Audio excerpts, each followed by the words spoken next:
Olá, alunos do curso da MCJ. Neste vídeo de hoje falarei a respeito de um ponto muito importante, que são os tipos de introdução. Eu vejo vários alunos dizendo: a parte mais difícil para mim é começar a redação. Depois que eu começo, aí eu vou embora e pronto. O correto deveria ser que a pessoa, antes de começar a escrever, que ela elabore um roteiro desse texto. O que vai no primeiro parágrafo, que é o da introdução, quais são os argumentos que eu vou usar no desenvolvimento e qual será a conclusão do meu texto.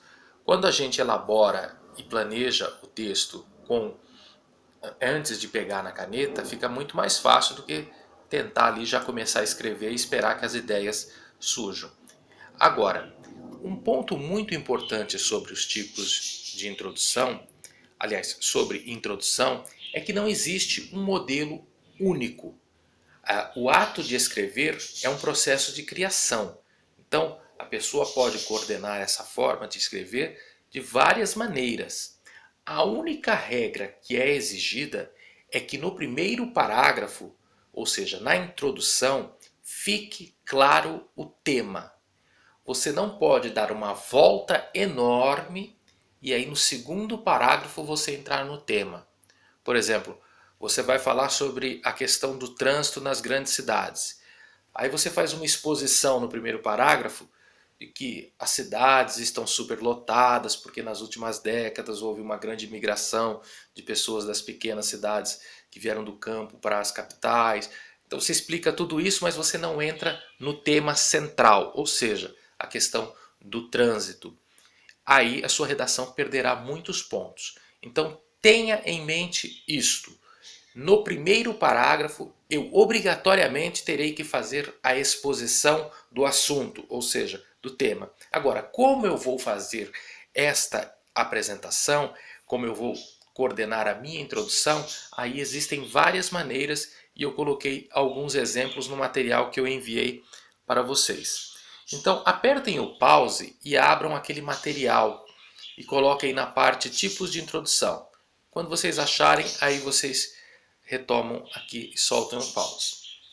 Bem, quem está com o material aí, acompanhe agora que existem vários exemplos de como fazer uma introdução. Quem não estiver com o material também dá para acompanhar aqui pelo vídeo. O primeiro exemplo de tipos de introdução é a chamada clássica. Ela consiste das seguintes partes: a exposição do assunto, aquilo que eu acabei de falar para vocês, a tese e os argumentos. Ou seja, você fará a apresentação do assunto, já colocará a sua tese, se é a favor, se é contra, o que você pensa sobre aquele assunto, e os argumentos ou motivos que te levam a ser a favor ou contra aquele determinado ponto. Note, você vai apenas citar os argumentos, não vai começar a argumentar na introdução. Isso você vai deixar para o desenvolvimento. Vejam um exemplo aí, onde o tema era a terceirização da saúde pública. Veja como a pessoa fez a introdução. Ela começa com a exposição. Devido à grave crise da saúde pública, muitos especialistas afirmam que a solução seria a terceirização completa da mesma. As prefeituras ou estados pagariam para empresas particulares administrarem o setor. Até aí foi a exposição. Agora ele vai entrar com a tese dele. Isso certamente pioraria ainda mais a saúde. Opa, já ficou claro. Ele é contra a terceirização da saúde. Agora ele vai colocar os argumentos. A terceirização encareceria os serviços. Primeiro argumento. Haveria o risco desses serviços serem de péssima qualidade. Segundo argumento. E desmotivaria novos profissionais, pois empresas terceirizadas pagam e dão menos benefícios. Terceiro argumento. A introdução, nota 10. Apresentou o assunto, ficou claro que era terceirização da saúde pública, colocou a tese dele, que é ser contra essa terceirização, e citou os argumentos, que poderiam ser 2 ou 3. Como ele citou 3 argumentos, ele vai usar 3 parágrafos no desenvolvimento para, em cada um deles, argumentar em cima do ponto que ele citou. Perfeito. Esse é o chamado modelo da introdução clássica. Vamos para um segundo modelo, que é quando você faz uma introdução e no final dela você coloca uma ou mais perguntas. Lembrem-se, aqueles que assistiram já aos outros vídeos, que eu falei que fazer perguntas no desenvolvimento ou na conclusão é um erro grave. Porém, na introdução você pode fazer sim uma ou mais perguntas, desde que no desenvolvimento elas sejam respondidas. Ficou claro esse ponto? Então tá. Na introdução, com uma pergunta, vejam um exemplo aqui. O tema era o voto obrigatório. Notem que ele fará a exposição e terminará com uma pergunta. Num passado nem tão distante, vivemos tempos difíceis, quando o golpe militar cassou uma série de direitos dos brasileiros. Felizmente, há 30 anos voltamos a viver em uma democracia e, além da liberdade, resgatamos o direito de escolher todos os nossos representantes na política através do voto direto. Até aí foi a exposição, agora vem a pergunta. Mas uma pergunta nos inquieta. Se votar é um direito, deve ser obrigatório? Ponto. O que ele faria agora? No desenvolvimento, ele apresentaria argumentos dizendo se o voto deve ser obrigatório, se ele acha que sim, ele vai colocar argumentos nesse sentido, e se acha que não, ele vai colocar argumentos provando que o voto não deve ser obrigatório. Introdução perfeita. Qual seria o erro aí? Ele fazer uma ou mais perguntas e esquecer de responder essas perguntas no desenvolvimento dele. Aí a redação teria uma nota baixíssima. Ok? Vamos para um terceiro exemplo. A introdução com uma citação. É um recurso muito interessante quando você coloca uma citação, não só na introdução, mas também no desenvolvimento, ou até na conclusão, de um vulto histórico importante, de uma personalidade, de um intelectual. Causa um efeito bem interessante, desde que, óbvio, tenha relação com o assunto que você está abordando ali. E aqui, nesse caso, a pessoa começou a sua introdução com uma citação. O tema era o grande número de pessoas que estão viciadas em internet. Então ele coloca uma citação de Fernando Pessoa. Navegar é preciso, viver não é preciso. Lembre-se, a citação sempre deve vir entre aspas e depois você deve identificar quem falou aquela frase, quem passou aquela mensagem. Então ele coloca entre aspas, navegar é preciso, viver não é preciso, e aí ele coloca: é interessante notar como os versos do escritor Fernando Pessoa caem como uma luva nos dias atuais. Seja em casa, no trabalho, na rua ou até mesmo durante um agradável passeio, as pessoas gastam cada vez mais tempo navegando pela internet do que fazendo qualquer outra atividade. Mas abrir mão do mundo real é algo perigoso e o tempo cobrará a conta. Então vejam, ele pegou o fato de que a gente diz no sentido figurado, de que quando a gente está usando a internet, a gente está navegando, e aí, para ilustrar como é a vida de um viciado em internet, ele usou uma citação de Fernando Pessoa. Navegar é preciso, viver não é preciso. E aí casou perfeitamente com o que ele apresentou na sequência.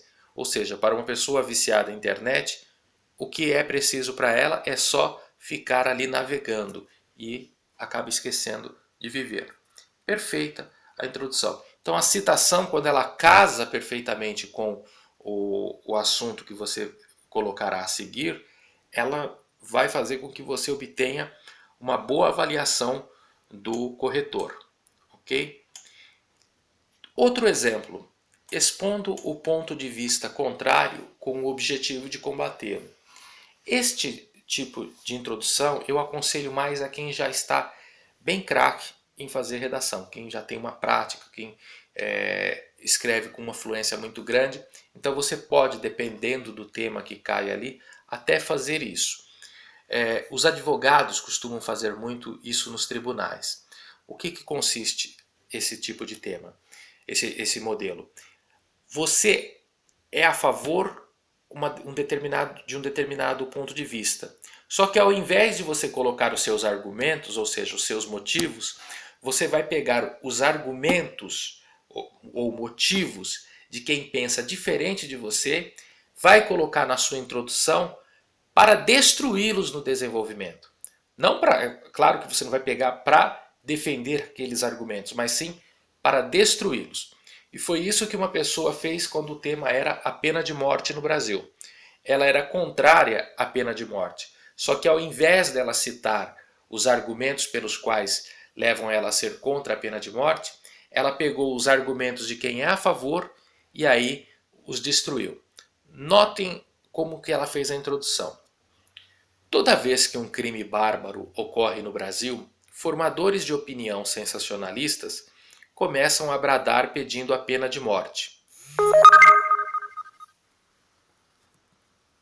Eles alegam que se ela for aprovada no Brasil, haverá uma redução brutal no número de assassinatos e o Estado economizará muito, pois não precisará mais gastar com bandidos irrecuperáveis.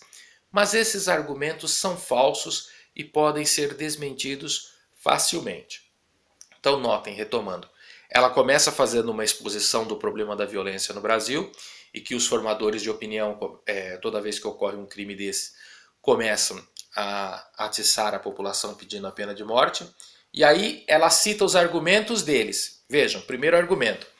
Alegam que se ela for aprovada no Brasil, haverá uma redução brutal no número de assassinatos e o Estado economizará muito, pois não precisará mais gastar com bandidos irrecuperáveis. Aí ela termina com a tese dela. Mas esses argumentos são falsos e podem ser desmentidos facilmente. O que ela faria no desenvolvimento? Ela pegaria o primeiro argumento lá, que era redução brutal no número de assassinatos, e provaria que isso é falso. Ela citaria exemplos de países que adotaram a pena de morte e que isso não ocorreu. No outro parágrafo, ela pegaria que o Estado economizará muito e provaria que também é mentira. Aí a redação ficaria perfeita, ok? Vamos para mais um exemplo. A questão da citação histórica.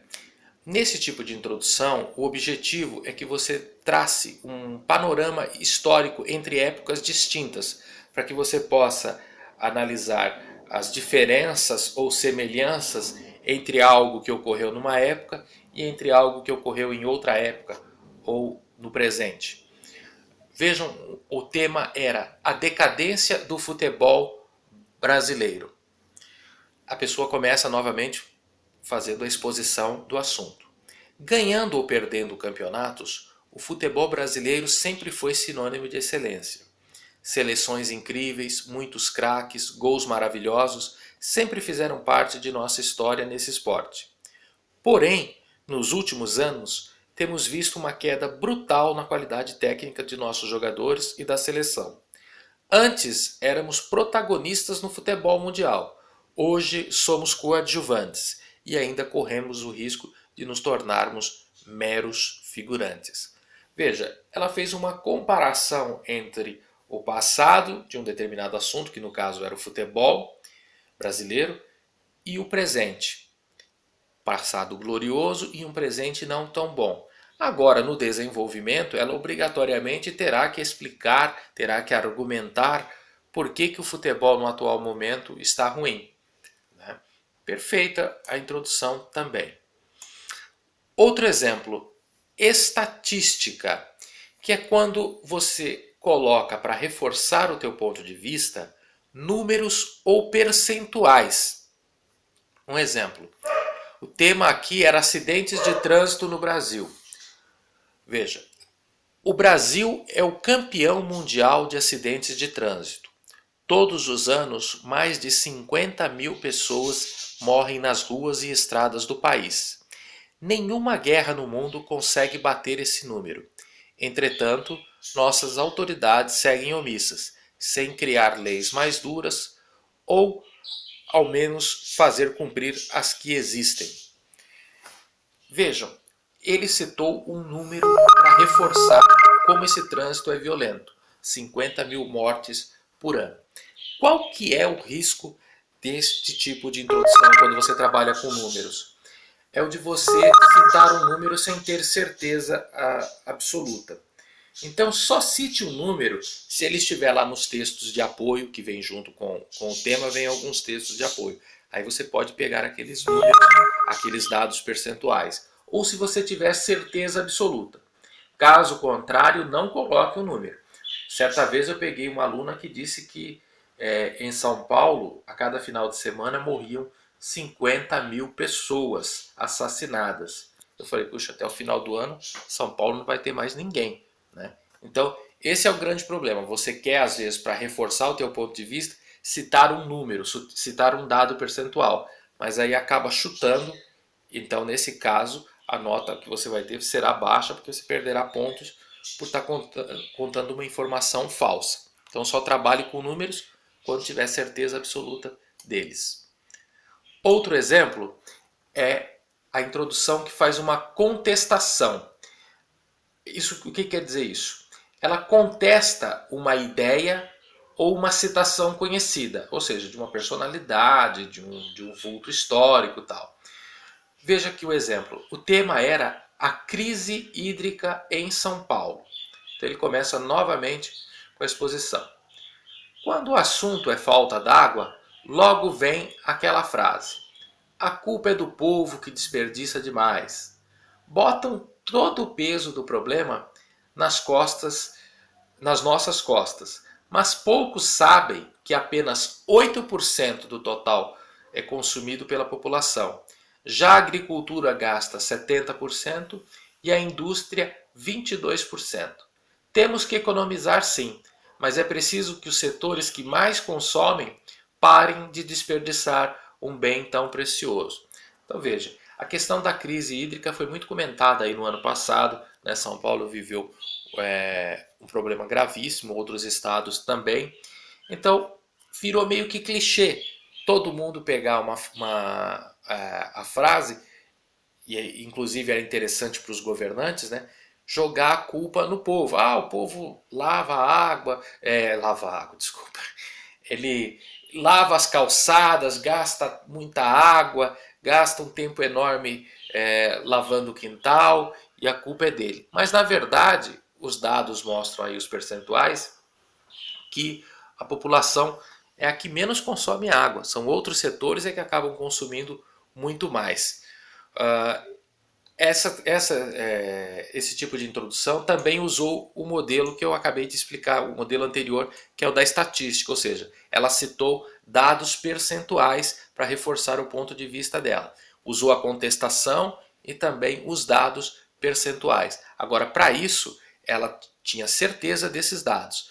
Ou estavam no texto de apoio, como eu falei que o Enem coloca, ou ela tinha esses números gravados. Se ela simplesmente chutasse ali os dados, aí ocorreria o problema que eu citei anteriormente de perder muitos pontos. Mas tendo certeza, aí sim obtém uma boa nota.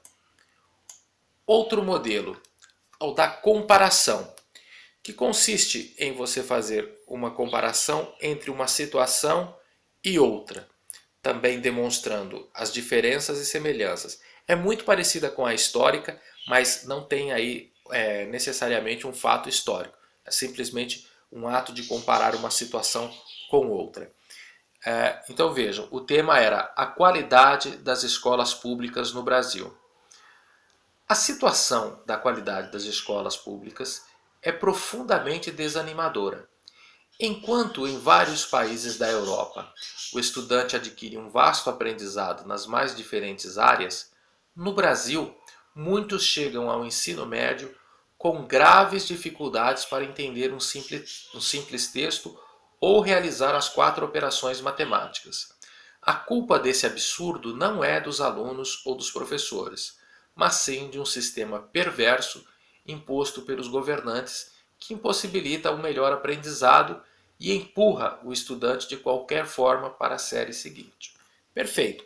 Fez uma comparação entre duas situações, duas realidades, né? A da escola pública no Brasil e na Europa, e aí já apresentou a tese dela, por que esse problema ocorre. Ok? Então, pessoal, esses foram apenas alguns exemplos de como você pode fazer a sua introdução. Vai depender muito do tema, vai depender muito da facilidade com que você tem para trabalhar com um ou outro tipo de introdução, mas o que eu sugiro para quem não tem assim, uma prática de produzir redações constantemente é que você foque naquele modelo da clássica, que é o modelo, como eu expliquei no comecinho, exposição do assunto, a sua tese sobre aquele assunto e os seus argumentos, porque aquilo acaba virando um guia. Você apresenta o assunto, já joga a tua tese, sou a favor ou sou contra, e coloca os 2 ou 3 argumentos que que vão sustentar a sua tese. Esses 2 ou 3 argumentos, como eu expliquei anteriormente, cada um será utilizado em um parágrafo distinto. Aí não tem erro, aí você consegue fazer com que o texto flua muito bem. Então, essas eram as explicações que eu tinha para dar sobre tipos de introdução. Caso vocês tenham alguma dúvida, podem entrar em contato por e-mail ou aqui mesmo no canal. Ok, pessoal? Então, até mais.